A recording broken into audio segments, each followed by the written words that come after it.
Pune police आयुक्तालयाबाहेर आरोपी विशाल अग्रवाल यांना आणण्यात आलेला आहे आणि अग्रवालला आता पोलीस कोठडीत ठेवलं जाईल आणि त्यांच्याकडून जबानी देखील घेतली जाईल। नेमकी पुढे कशी कारवाई होईल, कोर्टात त्यांना कधी हजर केलं जाणार आहे, या सगळ्याबद्दल माहिती जाणून घेऊयात। आमचे प्रतिनिधी निलेश खरमरे आता आपल्या सोबत आहेत।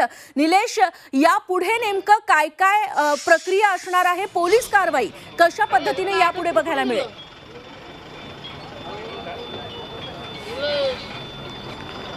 नक्कीच संभाजीनगरमधून विशाल अग्रवालला या ठिकाणी चौकशीसाठी आणलेला आहे। तुम्ही जर पाहत असाल तर पुणे विभागाचं जे क्राईम विभाग आहे, गुन्हा शाखा, या ठिकाणी त्याला चौकशीसाठी बसवण्यात आलेलं आहे। तर पोलीस नेमकी माहिती घेत आहे की ती जी गुन्ह्यात वापरलेली जी गाडी आहे ती का दिली आहे, ती गाडी कुठून आणली याची चौकशी होणार आहे। कारण त्या गाडीला नंबर नाही आहे आणि रजिस्ट्रेशन पण नाही आहे, याची माहिती पण घेण्यात येणार आहे। आता कलम 304 लागू करण्यात येईल। अमृत नोनी गॅस्ट्रिन, अपचन, ऍसिडिटी, गॅस्ट्रबल ह्यापैकी तुम्हाला कुठलाही गॅस्ट्रिक प्रॉब्लेम झाला, उपाय एकच, अमृत नोनी गॅस्ट्रिन येणार असल्याची या ठिकाणी माहिती मिळते। खरं तर निर्भया कांडानंतर जो कायदा आहे, कायद्यात बदल केलेला आहे, तो कायदा या ठिकाणी लावण्यात येणार असल्याची माहिती आता गृहमंत्री देवेंद्र फडणवीस यांनी दिलेली आहे। खरं तर आज सकाळपासूनच पुण्यामध्ये हाय व्होल्टेज ड्रामा पाहायला मिळाला आपल्याला। पुणे पोलीस असतील, राज्य उत्पादन शुल्क असतील किंवा परिवहन खातं असतील, या सगळ्या विभागाने एक कारवाई केलेली आहे। जे बार चालक आहेत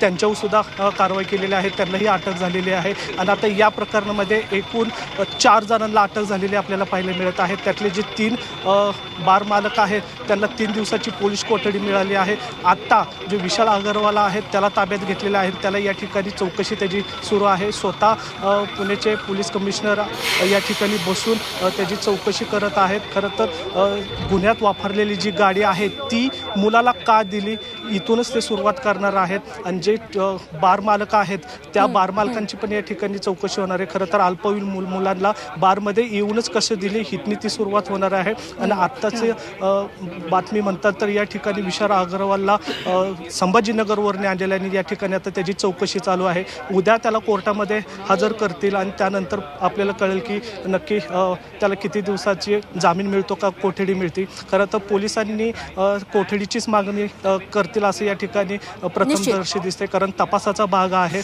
एकूण जर पाहिलं तर आत्ता पोलीस त्यांची आता चौकशी करत आहेत। निश्चित तुमच्याकडून वेळोवेळी ताजे अपडेट्स जाणून घेत राहू निलेश। सध्या धन्यवाद या सगळ्या सविस्तर माहितीबद्दल।